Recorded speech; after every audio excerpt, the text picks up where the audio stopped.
I called this Ashmore Goodson. He does a lot of our erosion control stuff. So I calls him and I said, I'm thinking about some ways to stoke up this oil. What do you think about this?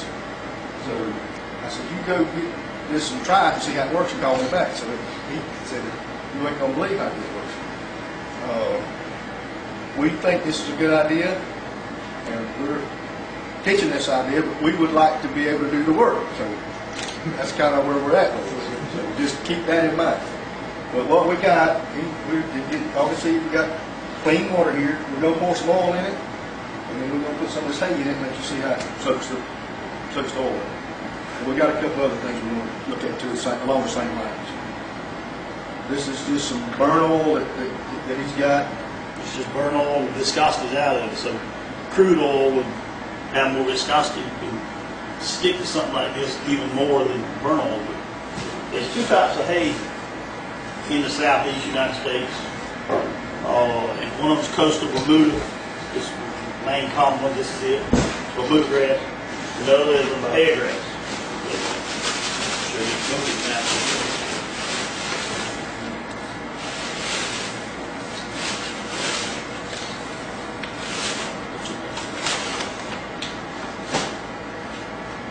If you just simulate wave, this is, I'm only going to do this for just a few seconds, whereas it can stay in the water for hours and hours and hours, maybe days. The hay won't sink, period. I mean, I've been in erosion control 20, 25 years, and it'll just float to the edge and stay on the edge, so we put out hay bales forever. We've got two scenarios with this. We think, first of all, you could actually disperse it on this field that's out there now. It'll soak up the oil there now. You've got skimmers that come along and skim up the hay, or you could use the shrimp boats out there with their nets to pick it back up, or something along that line. Or if it washes up on shore, it's going to be just like seaweed, and then you take conventional beach cleaning equipment and you just pick it up. And we have dumpsters on the beach with liners or whatever in them and put in those dumpsters. And as far as disposing it, my thoughts was take it to some incinerator and use it for energy, and burn it, mix it with wood chips or whatever, and dispose it like that. I don't know what the DEP implications would be of that or whatever, but as far as getting it out of the water, this is, I've grounded all kinds of stuff in the last few days.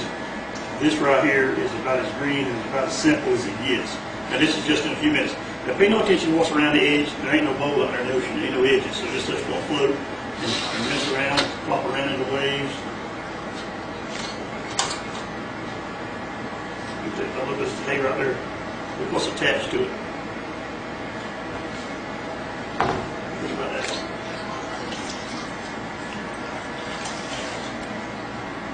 With a quarter of a pound of dry hay. This is Bermuda grass. This is what commonly the farmers will have everywhere. Hair grass and Bermuda grass, and that's what they'll have. Now there's one other type of hay, straw, just wheat straw, oat straw. You don't have any kind of seed, wild nothing. It can't come up. That's going to be here. It's being seasoned in about 2 or 3 more weeks, and that would be a massive ready to supply in about 2 or 3 weeks. But if you got this known all over the southeast, you could have a lot of hay coming to go on barges to go out to blow in the middle of that.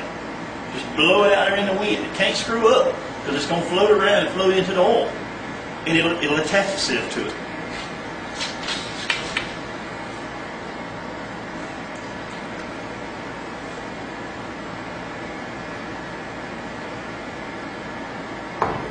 That's a lot different than when I poured it in there. Now I can take a little bit more hay and clean it right on up.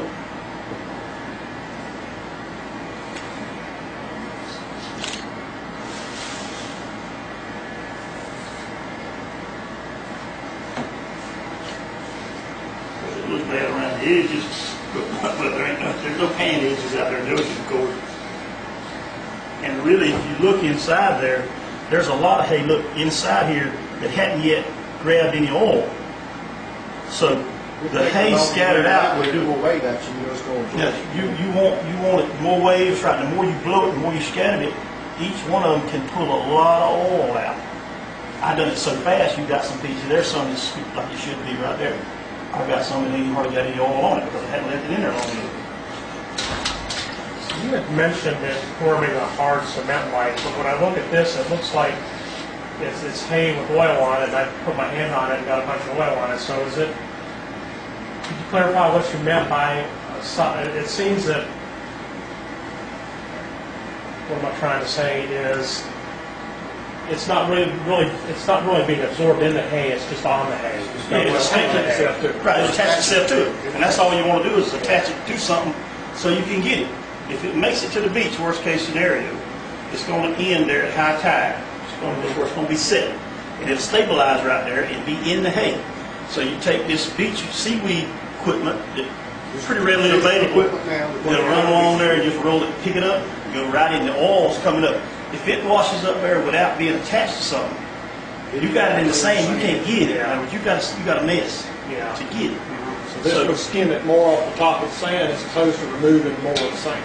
That's right. That's right. You just skim it and the sand jiggles down it just like getting the seaweed stuff with seaweeds on the beach.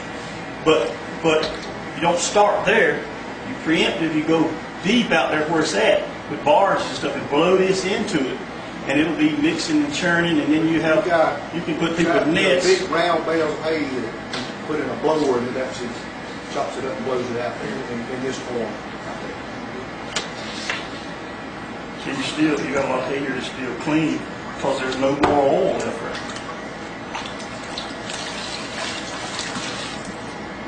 That's black burn